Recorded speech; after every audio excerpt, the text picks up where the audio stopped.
ದಯವಿಟ್ಟು ಕ್ಷಮಿಸಿ, ಹಾ ದಯವಿಟ್ಟು ಕ್ಷಮಿಸಿ. ಆಮೇಲೆ ಅದನ್ನು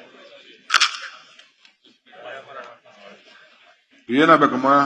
ಇಲ್ಲ, ನಾನು ಕ್ಯಾನ್ಸರ್ ಪೇಷಂಟ್ ಸರ್. ಸರಿ, ದಯಾಮರಣ ಯಾಕೆ ಮಾಡ್ತಾ ಇದೀಯ? ಧೈರ್ಯವಾಗಿರು ನೀನು. ಏನಾಗಬೇಕು ಕೇಳು. ನನಗೆ ಇರೋಕೆ ಮನೆ ಇಲ್ಲ, ಯಾರು ಇಲ್ಲ, ಮಗ ದೂರ ಆಗಿದ್ದಾನೆ. ನಾನೀಗ ಏನೂ ಇಲ್ಲ ನನಗೆ. ಅಲ್ಲ ಕಣಮ್ಮ, ನಾನು ಫುಲ್ ಕ್ಯಾನ್ಸರ್ ಪೇಷಂಟ್. ನಿನ್ ದಯಾಮರಣ ಬೇಕು ಅಂತ ಯಾರು ಕೇಳಿದ್ದು? ನಾನೇ ಅನ್ಕೊಂಡೆ. ನಾನ್ ದಯಾಮರಣ ಮಾಡಕ್ಕಲ್ಲ ಬಂದಿರೋದು, ನೀನ್ ಪರಿಹಾರ ಕಂಡಿಡಿಯಕ್ಕೆ. ಹೇಳು ಅದೇನು. ಏನ್ ಮಾಡ್ತೀನಿ ನೋಡ್, ನನಗೆ ಮನೆ ಇಲ್ಲ, ಇರೋಕೆ ಒಪ್ಪಿನ ಕೊಡ್ತಾ ಇಲ್ಲ. ಏನ್ ಮಾಡ್ತೀರಾ? ನಿನ್ನ ಹೆಸರು ಲತಾನಾ? ಫೋನ್ ನಂಬರ್ ಬರ್ತೀನಿ, ಅದಕ್ಕೆ ಇನ್ನೇನು ಬೇಡ ಅಂತ ಅಷ್ಟೇ. ಏನ್ ಬೇಕು ಹೇಳಿ ನಿನ್ಗೆ?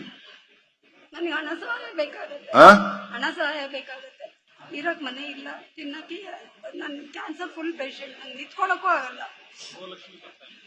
ನನ್ಗೆ ಏನು ಇಲ್ಲ, ಈಗ ನಿಲ್ಲ. ನನಗೇನು ಇಲ್ಲ ಸರ್. ಈಗ ಎಲ್ಲಿದ್ಯಾ? ಇಲ್ಲಿ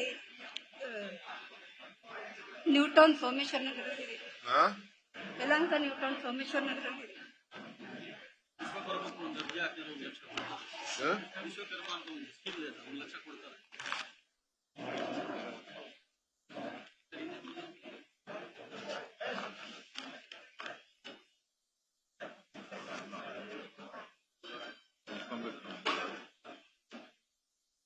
ಆಯ್ತು, ಹೋಗು, ಧೈರ್ಯಗಿರು.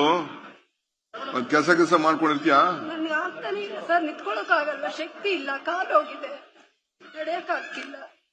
ಹಾಗೆ ಇನ್ನೊಂದು ಸಮಸ್ಯೆ ಇದೆ, ಬೆಂಗಳೂರಿಗೆ ಹೋಗ್ತೀವಿ, ಅಲ್ಲಿ ಹೋಗಕ್ಕೆ ಆಗಲ್ಲ. ಎಷ್ಟು ವರ್ಷ ಆಗಿದೆ ಅಂದ್ರೆ ಗೋಡೆ ಮೆಟ್ಲು, ಬೆಂಗಳೂರನ್ನಂತ ಹೇಳ್ಕೊಳಕ್ಕೆ ಆಗಲ್ಲ ಸರ್. ಅದೊಂದು ಸಮಸ್ಯೆ, ದಯವಿಟ್ಟು ಇದ್ ಮಾಡ್ಕೊಳ್ಳಿ. ಅಲ್ಲ, ಏನಾಗಬೇಕು ಹೇಳಮ್ಮ ನಿಂಗೆ. ಆಯ್ತು, ತಗೋಗು ದುಡ್ಡು. ಎಷ್ಟು? Thanks sir. ಮತ್ತೆ ನನ್ಗೆ ಇರೋಕೆ ಒಂದು ಚಿಕ್ಕ ಅಡುಗೆ ಮನೇಲಿ ಇದ್ದೀನಿ, ನನ್ ಕೆಲಸ ಮಾಡಕ್ಕೂ ಆಗಲ್ಲ. ನನ್ ಜೀವನಕ್ಕೆ ಸ್ವಲ್ಪ ದಾರಿ ಮಾಡ್ಕೊಡಿ.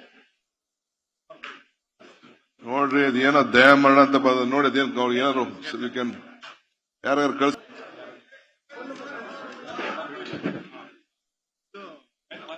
ಹೋಗು.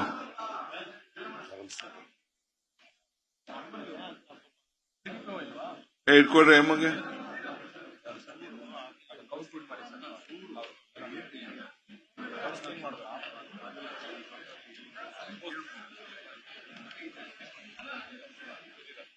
ನೋಡ್ರಿ ಪಾಪ ಎಮ್ಮಂದೇನು ಕೇಳ್ರಿ, ನೀವಾರು ಕೇಳ್ರಿ, ನನ್ಗೆ ಭಯ ಬಿಡ್ತಲ್ಲ ಅಮ್ಮ.